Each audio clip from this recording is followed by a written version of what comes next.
week, what we did is we began diving into a Charles Dickens story called A Christmas Carol. And as we were diving into it, we began to look at Ebenezer Scrooge. And as we looked at Ebenezer Scrooge, we looked at the way that his life was formed, the reason that he was who he was. And we began to look at his past. We began to talk about his cheapskate ways and the life that he lived now. And the fact that Jacob Marley came to him and said, hey, I'm going to let you in on a little secret. These chains that bind me right now are going to be the ones that bind you for eternity as well, because you are so wrapped up in everything that you think you are. You're defined by your job. You're defined by your money. You're trying to be defined by your past. And we looked at that last week, and we looked at the spirit that visited afterwards, that spirit of Christmas past. And as we looked at that, we started to look at our own lives and said, you know what? Our past can lock us down. Our past can paralyze us. Our past can take our lives and literally kill it. It can kill what we have. We look at the regret. We look at the shame. We look at the labels. We look at the offenses that were in our lives. And we see the way they can really narrow down all that God can do in our life. And we began to look at how Christ came to set us free, how he came to give us abundant life, and how when we look at the past, we understand that it shapes us, but we can't let it define us. We can't let it determine who we are today. And then we looked a little bit past Scrooge, and we looked at a biblical Scrooge, and Jesus meeting a guy by the name of Zacchaeus. And as we looked at him meeting this guy named Zacchaeus, we began to see that when Jesus comes into our lives change.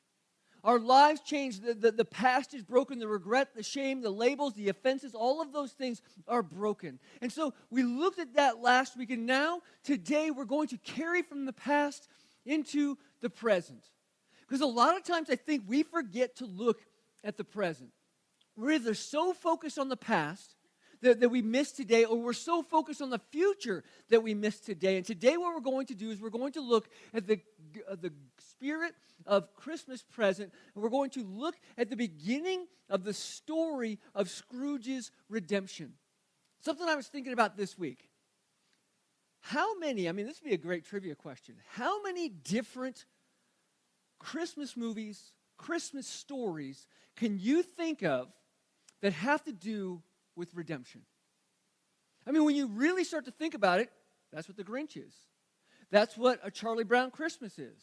That's what the Santa Claus with Tim Allen is. That's what a Christmas Carol is. And then when you really stop and think about it, isn't the original Christmas story all about redemption? And when we begin to look at all of these different things, It's a Wonderful Life, redemption. A life change. And we begin to see today the change that is taking place in Scrooge's life. We begin to see, as the spirit of Christmas present comes in, we see a discussion that takes place. And I'd like to read for you from it as the process of redemption begins. It says this in A Christmas Carol. As Scrooge enters the presence of this Christmas spirit, the spirit says, "Come in," exclaimed the ghost. "Come in and know me better, man." Now, I just love that phrase right there. It says, "Know me better, man." Why do we need to know the present better? I think it's because we don't pay that close of attention to it. We don't really lock into it. Know me better, man. Scrooge entered timidly and hung his head before the spirit. He was not the dogged Scrooge he had been. See, a glimpse into our past, it can kind of knock us down sometimes. And though the spirit's eyes were clear and kind, he did not like to meet them. "I am the ghost of Christmas present," said the spirit. "Look upon me." So Scrooge reverently did so. It was clothed in one simple green robe or mantle, bordered with white fur. And it goes into a whole bunch of details about what he looked like. "Have you never seen the like of me before?" exclaimed the spirit. "Never," Scrooge made an answer to it. See, Dickens describes him as this jolly giant. This giant with jovial love and presence and food and all of the things surrounding him, wearing this giant green fur, ugly Christmas sweater. He was the originator of it all. And he had this on. He got this whole idea, this whole embodiment of Merry Christmas. And what was Scrooge's biggest thing? He didn't like Merry Christmas. So he had never seen it before. He hadn't experienced this before, and the ghost decides he's going to take him and show Scrooge all the things that are going to unfold this Christmas. All the things he's going to see, and he walks him through and flies across, and they see people out shoveling snow and throwing snowballs at each other and having fun. And then they go and they visit the Cratchit's house. And he gets to see the meager living style that the Cratchits have and the small meal that they have, but the smiles and the joy on their face. And then he also gets to see this little boy with a crutch and a body brace by the name of Tiny Tim. And somehow, some way, Tiny Tim begins to change Scrooge's perspective. And then he goes from there to his nephew Fred's house. And in his nephew Fred's house, he gets to see a party that he was supposed to go to, that he was invited to, but he turned down because he believed that Christmas was just a waste of a working day. And so this all begins to unfold of what Christmas is going to be, and Scrooge begins to see himself for what he is, that he has denied all of these good things, and he got himself so wrapped up in himself. His eyes continue to look at himself instead of seeing all the things that are around. You know, one of the great lines from the 1984 movie adaptation said this. It said, "Scrooge, you've gone through life not noticing a lot." All the things that he missed were being laid out in front of him. And I began to think about that in my life. I don't know about you as well, but doesn't that just sting a little bit? Can't we look back and look at all the things that we've missed? All the things that we failed to see. All the things that really were important, but we got so wrapped up in ourselves that we've missed it. And see, I love this phrase that the ghost of Christmas Present uses. He says, "Look upon me." Look upon me. Look at the present. Focus on the present. Take your eyes off yourself for just a second and look around at all the things that are. If people in life would just do that, how much different would this life be? See, I truly believe that people choose to see what they want to see. And I truly believe that people hear the things that they want to hear. That's what Facebook really is all about. I'm going to friend the people I like. I'm going to listen to the people I like. I'm going to say what I want to say, and I'm going to believe it because this is the echo chamber that I live within. And we begin to see that Scrooge was all about himself, seeing what he wanted to see, hearing what he wanted to hear. And sometimes I think we just need a moment. We just need that slap across the face. We just need that eye-opening experience that says, stop looking at yourself. Really see what you're supposed to see. Stop listening to yourself. Stop filtering the things that you hear and listen to what God is trying to say. I believe that phrase, "look upon me," is what changes and begins to change what Scrooge is all about. And that phrase really stood out to me in how and what today's message should be. Look upon me. And as I began to think about that, I began to think, does God call us to look upon him? Does God call us to take our eyes off of ourselves? And two passages really jump to mind really fast. And the first one is found in Psalm 121. It's verses 1 and 2, and it says this: "I lift my eyes towards the mountain. Where will my help come from? My help comes from the Lord, the maker of heaven and earth." Lift your eyes up. Look upon him. Hebrews chapter 12, verses 1 and 2 says, "Therefore, since we have such a large cloud of witnesses surrounding us, let us lay aside every hindrance and the sin that so easily ensnares us. Let us run with endurance the race that lies before us," doing what? Verse 2 says, "keeping your eyes on Jesus, the source and perfecter of our faith. For the joy that lay before him, he endured the cross, despising the shame, and sat down at the right hand of the throne of God." A question hits me. So where are my eyes looking? Where are my eyes fixed at? Where are my eyes focusing at? Is it on me or is it on Christ? Am I lifting up my eyes to him? Where are my eyes? See, I believe when our eyes go vertical, it changes our perspective. I believe when we are looking up, it changes our perspective of everything around. When we see through the eyes of Jesus, what would be different? How would we be different? I mean, when I look at Matthew chapter 9, and Jesus is walking among the crowds, and he has all the disciples there, and the disciples' idea is, let's get these crowds away. But Jesus' response is, he had compassion. He saw the crowds. He saw that they were lost. He saw that they were sheep without a shepherd, and he had compassion on them. He felt compassionate. And so what if we had a different perspective? What if we saw something different? And guess what? I think that's what happens here in Scrooge's life. When he begins to look upon Christmas present, his perspective changes. He looked up and he saw all the things he'd never seen before. He saw how differently people were in the town when he saw them playing and singing and throwing snowballs at each other while shoveling snow. Guess what? I lived in Arizona my whole life, and I've lived here for the rest of it. I haven't had to shovel a whole lot of snow. It doesn't seem fun, though, to me. It just doesn't seem at all. But these people are out there having a great time in it. And we look and we see, sometimes we just walk past the things that are fun, the things that we can enjoy. We just walk past them, and then you see Fred and Fred's Christmas party. He sees it completely different. He sees Bob Cratchit completely different. He sees Tiny Tim in a whole new way. And as he's watching, what's some words that Tiny Tim, I think, says out loud that must have just melted the heart of Scrooge just a little bit? It's that famous line that we all hear at the end. Isn't it, God bless us, everyone, coming from a little child, wearing a body brace, holding a crutch, that's health is failing. God bless us, everyone. See, Scrooge had this Bob Cratchit as an employee for a while. I mean, I don't know exactly how long. It doesn't really go into the details of that story, but it had to have been for a while. And he paid him 15 shillings a week. 15 shillings a week, if you make it today, is $80. $80 for a week's worth of work. And if you think about that today, that's being pretty cheap and being pretty stingy for a full-time job. And when you begin to look at that and you begin to think about that, one of the things that happens at that party is Bob Cratchit actually says, I want to thank Mr. Scrooge for providing for this. And of course his wife has the typical response of, yeah, right. We're not going to thank him for anything. He's the one that's put us in this place. But he is going out of his way to thank him in that thing. And then you hear what Tiny Tim has to say at the end of the prayer with the God bless us, everyone.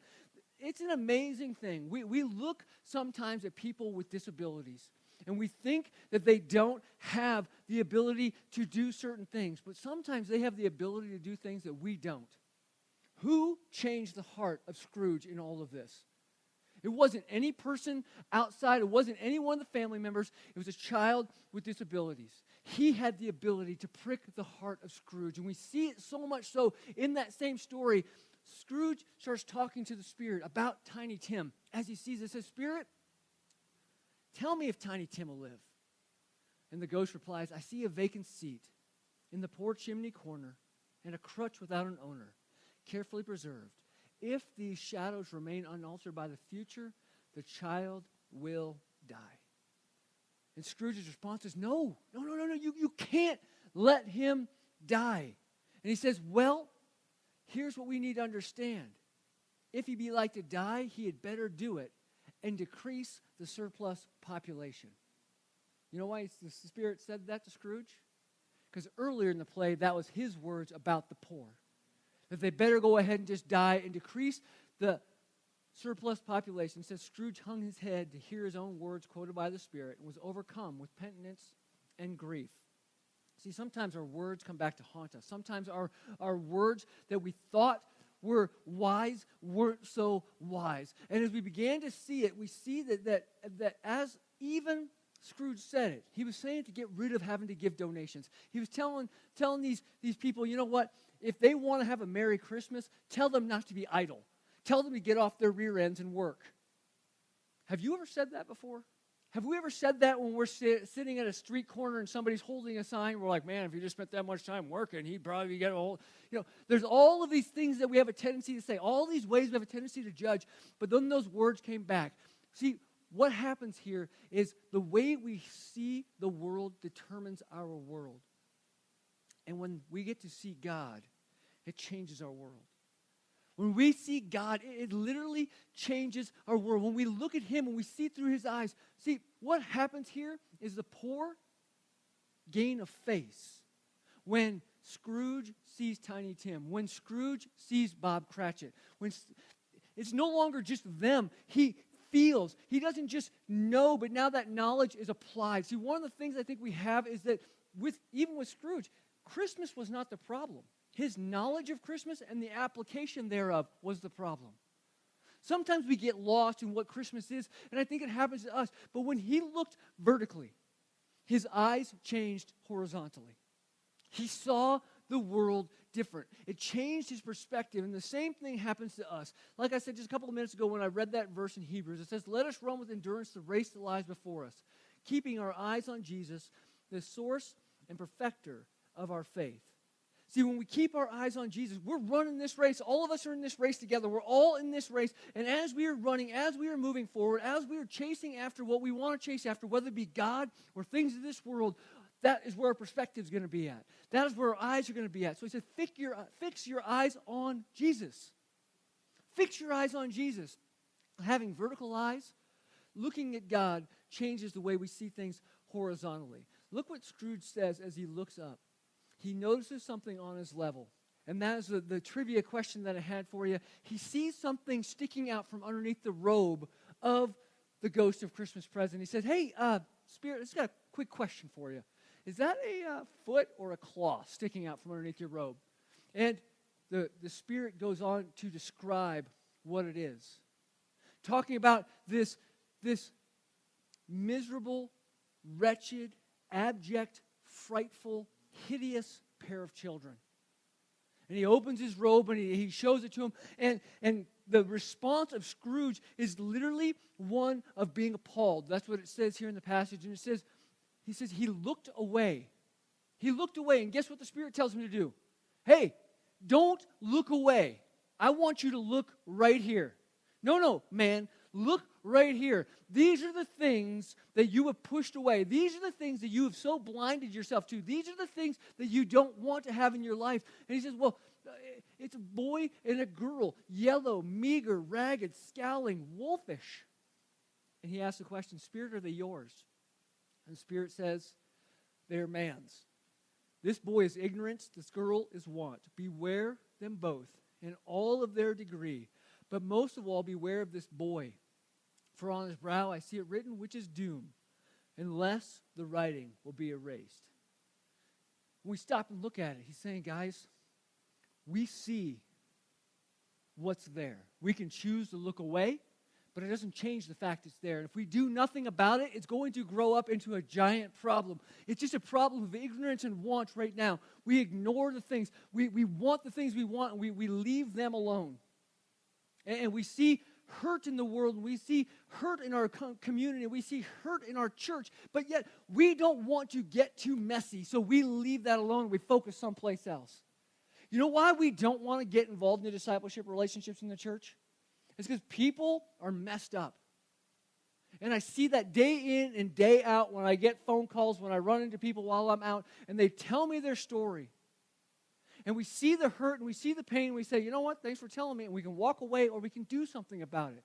And that's just on the small level. There's a bigger level for us. It says, you know what, here's what the interesting thing is that it wraps up with. Scrooge says, have they no refuge or resource? We assume somebody else is going to take care of the problem, right?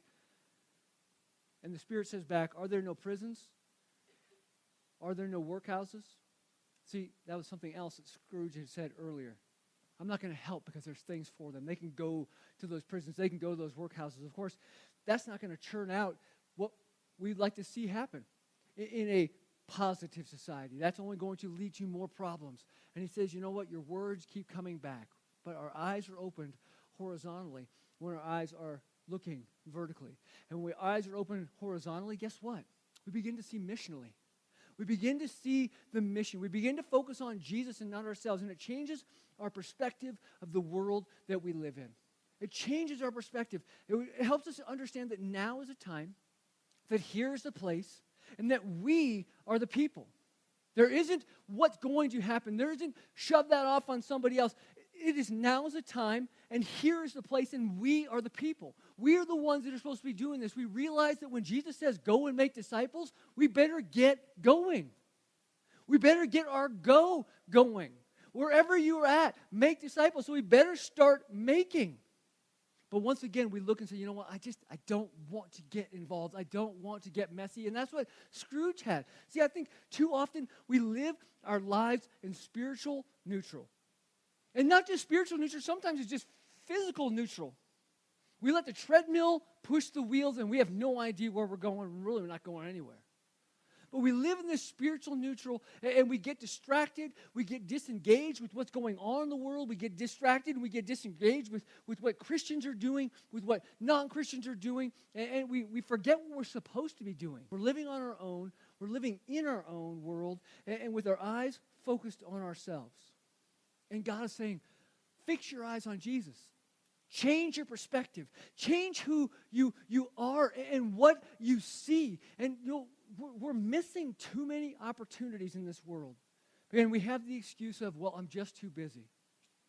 And we use that as an excuse to push away the things that God is calling us to do. And because I see this so regularly, just in the church, the grand church, I try and have a theme every year to build kind of my messages around. Sometimes I promote it. Sometimes I just kind of engage or have it in my own head to do this. And for 2019, I've been praying about it, and the word just kept popping up in my mind, the word engage.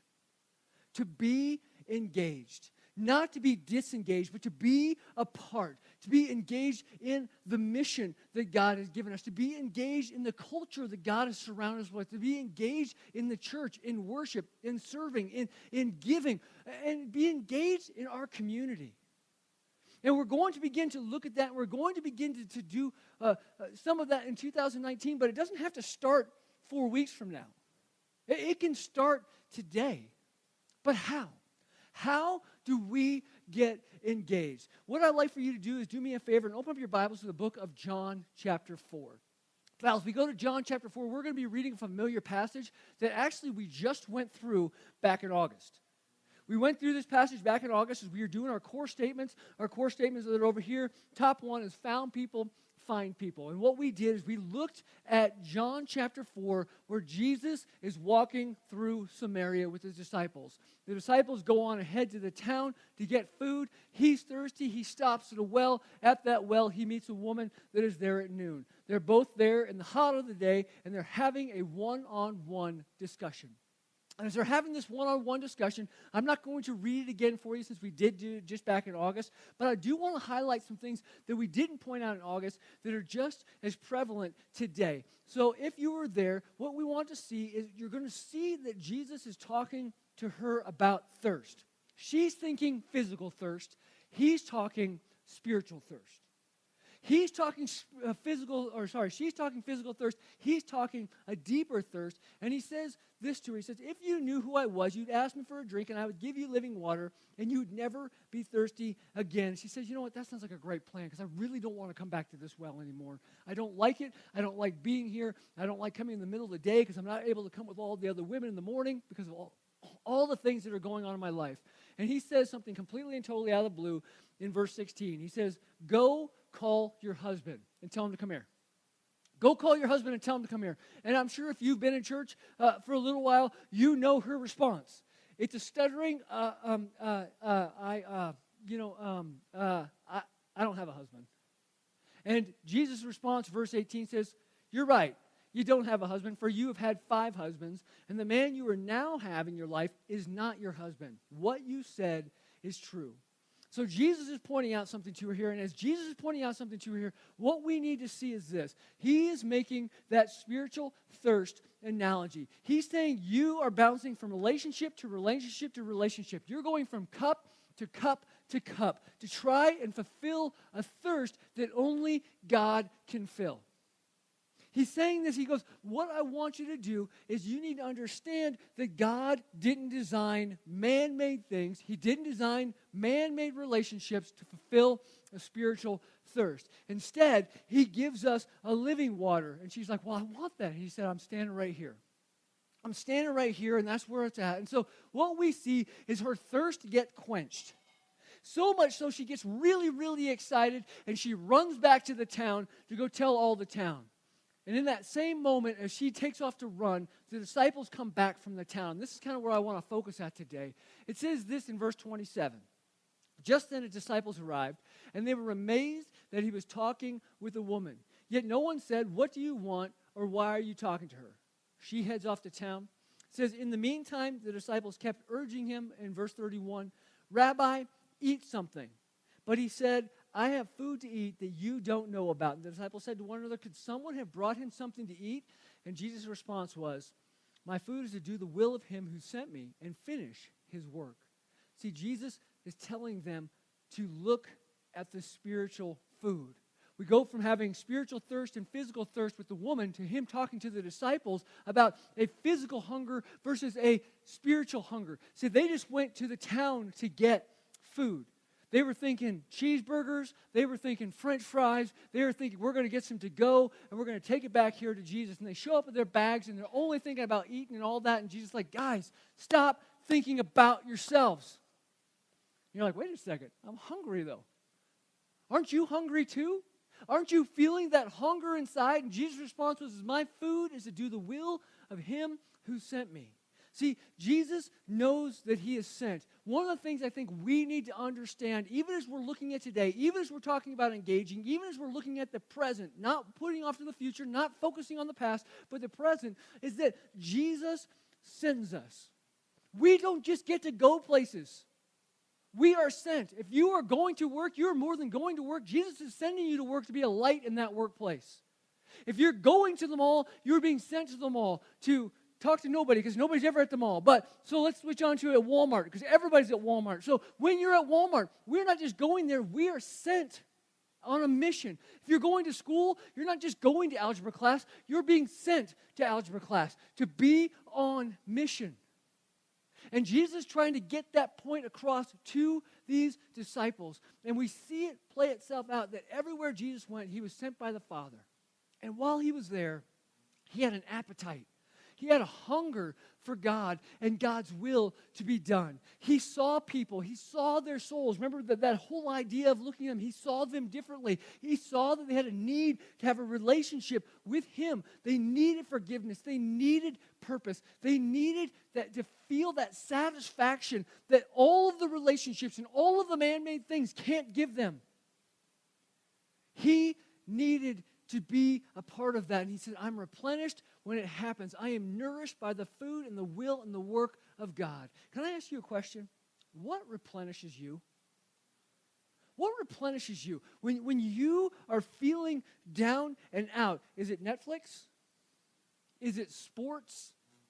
Is it a movie to go to? Is it maybe a day in the snow, like once every year? Do you get that? Is it something along those lines that replenishes you? Or is it the same thing that replenishes Jesus?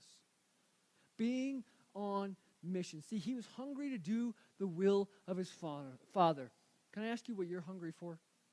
What are you hungry for? Some of us need to change our diet to what Jesus had as his diet. To be replenished, to hunger and change our appetite. To see our appetite grow, to have an appetite for the things of the world. See, I think that's the first place it changes when we look at how do we engage. First, we have to have an appetite for the things that Jesus has for us to change the things of the world to things of God. And wouldn't that begin to change the way we see? If we're chasing after God, if we have our eyes fixed on him? Well, the second thing we need to do if we want to engage, and we've been talking about all morning, is we have to open our eyes. See, in verse 35, it says this. Don't you say that there are still 4 months, and then comes the harvest? Listen to what I am telling you. Open your eyes and look at the fields, because they are ready for harvest. What's he talking about? Well, if we go back up to verse 29, a woman that left the well, she went into the city, and this is what she said, come see a man who told me everything I ever did. Could this be the Messiah? And they left the town, and they made their way to him. So when Jesus is telling the guys, he says, I want you to lift up your eyes. I want you to see differently. Fellas, I want you to take your eyes off of your cheeseburgers. I want you to take your eyes off of yourself, and I want you to look out. I want you to look out, and as you look out, I want you to see what I see. And I have a feeling, even going back to Matthew 9 and some other places, that this isn't the only time that the disciples missed the crowd. That they were so focused on themselves, even focused on Jesus and his well-being. I mean, when Peter is sitting there and Jesus is telling him, hey, I'm getting ready to go and suffer, I'm getting ready to be killed, all these things are getting ready to happen, and Peter goes, you know what? That's not going to happen. You're not going to suffer. And he said, take your eyes off yourself, man. See what this is for. See why I came.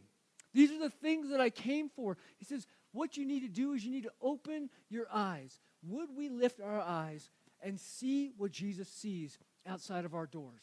Would we open our eyes and see what Jesus sees inside of this building? There are people that are hurting. There are people that are lost. There are people that are wandering. There are people that when you ask them the question, hey, how you doing? They're going to give you a false answer because they don't want to get messy. They don't want to have that depth. They've been blinded to the reality of what's going on in this world. The God of this world has given them spiritual darkness. They believe that right is wrong and wrong is right. It's all messed up. But how are they ever going to know if nobody ever tells them what it talks about in Romans chapter 10? How are they ever going to know? And that's why we are sent. And he says, what I want you to do is have an appetite for God and the things of God. And I want you to open your eyes. And then he says, I want you to do your part. I want you to do your part. See, verse 36 says this. The reaper is already receiving pay and gathering fruit for eternal life, so that the sower and the reaper can rejoice together. For in this case, the saying is true. One sows and another reaps. I send you to reap what you did not labor for others have labored, and you have benefited from their labor. See, he's still kind of hanging out in that harvest mentality. He says the harvest is coming. He talks about this idea of one sowing and one reaping. One plants and another one picks. And if you know you're going to be a planter, you don't always get to see the harvest. But sometimes you get to see the harvest without ever having to plant. And he's saying, guys, you don't have to do it all. Just do your part. Plant the seeds. Be a part of the reaping. Do the things in between. Do your part. Do what God has given you the gifts to do. And the fourth thing, as part of doing your part, is tell your story. See, if you look down here at verse 39, it says this. Now many Samaritans from that town believed in him because of what the woman had said when she testified. He told me everything I ever did. Everything I ever did. Go back to our past. Shame, regret, offenses, labels, all the things that we hold on to. He said, I've told you all about that, but you know what he did? He didn't just say, look at you, look at you, look at you, look at you. Look at all the things you've done wrong. Because that's what the demons do inside of us, don't they? That's what paralyzes us. That's what beats us down. He says, you have done those things, but focus on the present. Focus on me here and know that I came and I lived and I died for you. To wipe all of those things away. How awesome is that? And she goes and she tells her story. And look at the result in verse 40. So when the Samaritans came to him, they asked him to stay with them, and he stayed there 2 days. Many more believed because of what he said. And they told the woman, we no longer believe because what you said, since we have heard for ourselves and know this really is the Savior of the world. She went and told her story. They came and they met Jesus, and they saw him as the Savior of the world. See, they didn't see him as a personal life coach. They didn't see him as a marriage counselor. They didn't see him as a financial counselor. They saw him as Savior because that's what he is. And we have to understand that at Christmas time. We have to understand that at Easter time. We have to understand that all the days in between both of them. That he is our Savior. That he has eliminated and redeemed our past. He has changed our future. But as we live today, what are we going to do about it? We're going to have an appetite for the things that he has an appetite for. We're going to open our eyes. We're going to do our part, and we're going to tell our story. There are people in this world. There are people in this nation. There are people in this city and in this state and in this community and even in this church that need to hear about Jesus. But who is telling them? Are we just like ignorance and want going to say, you know what? I'm just going to let somebody else deal with it. I'm going to look away. God's saying, no, look here. Look at the things that are here. And as we wind down, I want you to do me a favor. Flip over to 2 Corinthians for me in chapter 5. 2 Corinthians chapter 5, verses 14 through 21 is a great remembrance of what Paul has challenged us to do. He says, for the love of Christ compels us.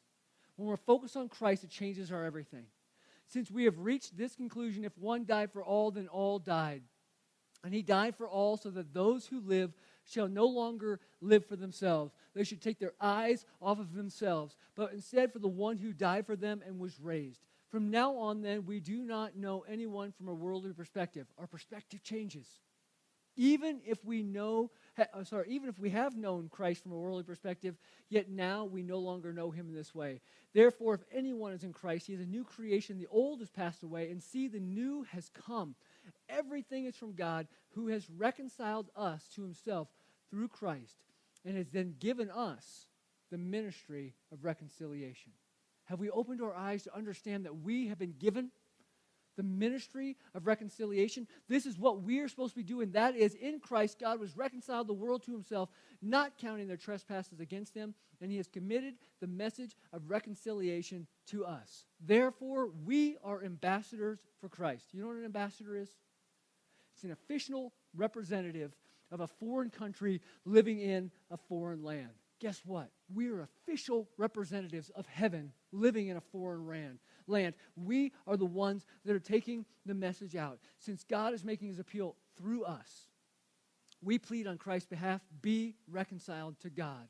He made the one who did not know sin to be sin for us, so that in him we might become the righteousness of God.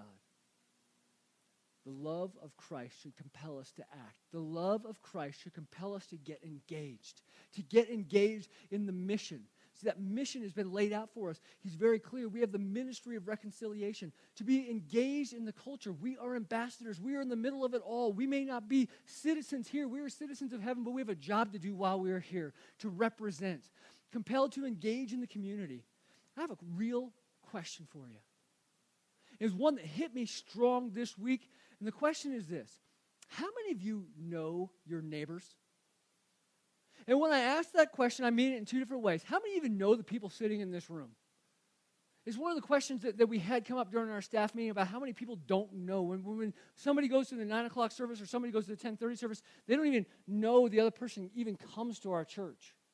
How many of us know that neighbor? How many of us know our actual neighbors? If I said, make a grid around your house and label out the people on your street, how many of you know your neighbors and their names, even their phone numbers, if they had to get a hold of you for something? If they were in a time of hurt and need and just had to talk to somebody, would they know you were a Christian and that you were one that could give them comfort through Jesus Christ? How many of us know our neighbors? We have now lived in our house for 2 years. I know the guy on this side, I know the lady on that side, and it's just a, hey, Marta, how you doing? Hey, Rich, how you doing? The new people that moved in across the street and say, hey, your Christmas lights are crooked.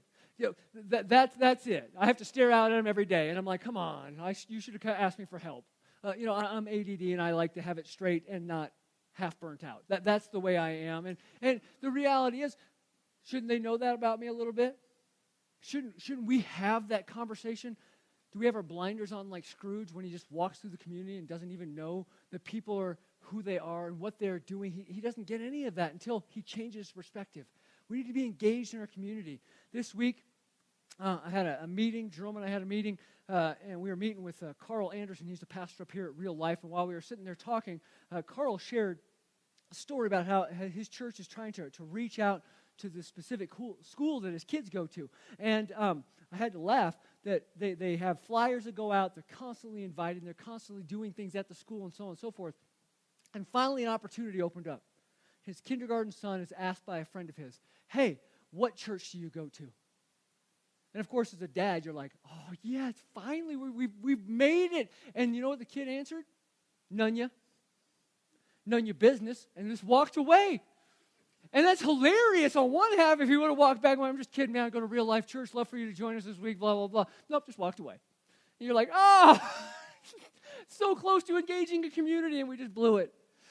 And then while we were also sitting there talking, a guy walks up. He's like, hey, Matt, And I looked over, and, sometimes people from the past, you have to hit the Rolodex really, really fast to figure out who it is.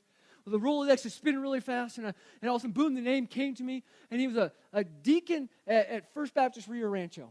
And his daughter was in our youth group, and we got to know them fairly well. And I said, hey, how you doing? And he said, oh, doing good. I said, are you still over at First Baptist Rio Rancho? He said, oh, no. I said, well, where are you at? He's like, I'm not anywhere. I said, oh, well, if you're not anywhere, we'd love to have you at Paragon sometime. Come and join us. And he said, that's not going to happen. I went, okay, well, thanks for being brutally honest with me. And I said, why isn't that going to happen? He said, well, that's a long story. I said, good, I got time. Sit down. And me and Carl and Jerome sat there and listened as the story unfolded of this former deacon at First Baptist Rio Rancho laid out the fact that he was basically a non-confrontational atheist now. And began to hear his story, how he grew up in the Church of Christ and how he got married Southern Baptist and knew all the things in his head, but he said it never went to his heart. It never changed, and he began to have doubts. He began to have struggles, and as a deacon, kind of one of those places where he didn't know if he could share that with people or not, so he just kind of stepped away from the church. And as he stepped away from the church, nobody called him for days. And then nobody called him for weeks, and then nobody called him for months, and then it turned into years. And he said, if people don't care about me, why would I even want to be a part of that community? And I went, that was the answer I had. What do you say? What do you say to somebody? Church is made up of men, and men are screwed up, so sorry about that. Don't blame God for it. Is that what you say? Or do we say, man, the church needs to step up and be engaged in community with one another and with our God and with our community outside these walls? We need to be engaged. And it literally hurt to think about it. And then we need to be compelled to be engaged in the church. Not just the community aspect of it, but worshiping and being here and being connected and having that community. And a couple of weeks ago or a couple of months ago now, another one of our 5 core statements is, I can't outgive God. Even in giving. I came across an article this week that hurt, especially as we're doing Scrooge and talking about being miserly and not caring about things that are out there. It actually said this. Let me tell you a little bit about it. It said that tithers only make up 10 to 25% of a normal congregation. A tithe is giving 10% of your income. Tithers make up only 10 to 25% of a normal congregation, only 5% of the entire U.S. tithes, with 80% of Americans only giving 2% of their income to any charitable organization. Christians only give about 2.5% per capita right now, while during the Great Depression, they actually gave 3.3%. So they actually gave more during the Great Depression than we are right now in our affluent society. The article said this: numbers like that can invoke a lot of guilt, which isn't really the point. The larger point is what would happen if believers were to increase their giving to a minimum of, let's say, the tithe, 10%. There would be an additional $165 billion for churches to use and distribute. The global impact would be phenomenal, and here's just a few things the church could do with that kind of money, and they broke it down. If you spent $25 billion, you could relieve global hunger, starvation, and death from preventable diseases in 5 years. That's pretty impressive. $12 billion could eliminate illiteracy in 5 years. $15 billion could solve the world's water and sanitation issues, specifically at places in the world where 1 billion people live on less than $1 a day. $1 billion can fully fund all overseas missions work. Do you realize that the numbers I just gave you leave over $110 billion left to do with whatever God would call us to do? That we could take care of all of those problems in 5 years if we just were willing to give? And why do I care about sanitation in India? Why do I care about water? I heard a thing this last week that in Syria there's a civil war going on. It's been going on since 2015. 85,000 children have died in the last 3 years, not due to war-related things, but because the war is going on, they're starving to death. Starving to death. 85,000, 3 years. Break that down mathematically. That is 25 to 30,000 kids a year. That is how many kids a day? What, 1,000 kids a day? What are we doing about it as a church? As the global church, what are we doing in any sort of way? Are we saying, well, the government will take care of it? Well, they're not, because they don't care either. But as long as we turn our blinders on, as long as we just let them stay under the coat, as long as we say ignorance and want, I don't really care about, you know what, let the poor die. It'll help the world's surplus population go down. It'd be better that way. What if we said that? Because that's kind of what we say when we don't react and when we don't do something, when we've been called by something to get engaged. See, the heart and the eyes are the issue that we have. And Jesus talks about it in Matthew chapter 6. Where our heart is, there our treasure will be also. Has he changed our perspective? Has he changed our life? Has he walked us through these things? See, the global church needs to open its eyes. Where's our heart? Where's our focus? If they're not on God, what will it take to open our eyes and do something? Let's pray together. Father, thank you for who you are. And thank you for your grace and your mercy. That even as we continue to stumble around and focus on ourselves way too often, God, you still love us. You haven't abandoned us. You haven't put us off to the side. You are just continuing to challenge our hearts and challenge our minds. And even as we've talked about over the last months and really years, we all have a next step to take. Maybe it's not a huge one, but it's a next step. It's moving closer to you, moving to be more like you, moving to imitate you. And as we even see in Ephesians chapter 5, and it says, we need to walk in love, that we need to walk in the light, and we need to walk in wisdom. Well, we do that when we are focused on you, when we are imitating you. Those are fruit of the Spirit that lives inside of us. And God, as we see these things begin to produce itself in our lives, I pray that even today, you're challenging us to take that next step, to walk in love, to love our neighbors as ourselves, to love our God with all our heart, all our soul, all our mind, all our strength. God, work in us, change us, guide us, direct us, point us in the direction that you have gifted us in to love somebody outside of ourselves, whether it be our neighbor next door, whether it be the neighbor sitting in the seat next to us here today, whether it be somebody across the street or even across the border. God, I praise you for the backpacks that went out to Juarez yesterday. I praise you for the people that got them, and I hope that your name is glorified because of it. And I'm thankful for this church stepping up and buying the 106 backpacks and filling them up with things to bless a child, but not just bless a child with things, but also bless a child with a relationship through your Son, Jesus Christ. Open that door. We ask it today. We also ask that door to be open for us. God, you've been more than good to us. Help us not to forget it. You've given us your Son. We celebrate it this time of season. Help us not to be so focused on ourselves that we fail to share that with somebody else. Now is the time. Here is the place. We are the people. God, use us. We pray in your name. Amen. I'm going to step down here to the front, and I would love to talk to you. But maybe God's just working on your heart. Maybe God's speaking to you individually and saying, you know what?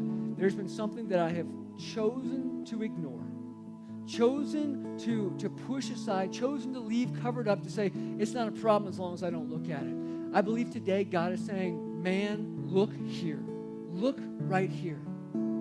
I have put you in the place. I have given you the abilities. Do something. Maybe it's between you and him on what you need to do next. I'll be down in the front if you want to pray with me, especially if you want to talk about who Jesus is, what he has done, and how our response should be. I'll be down here.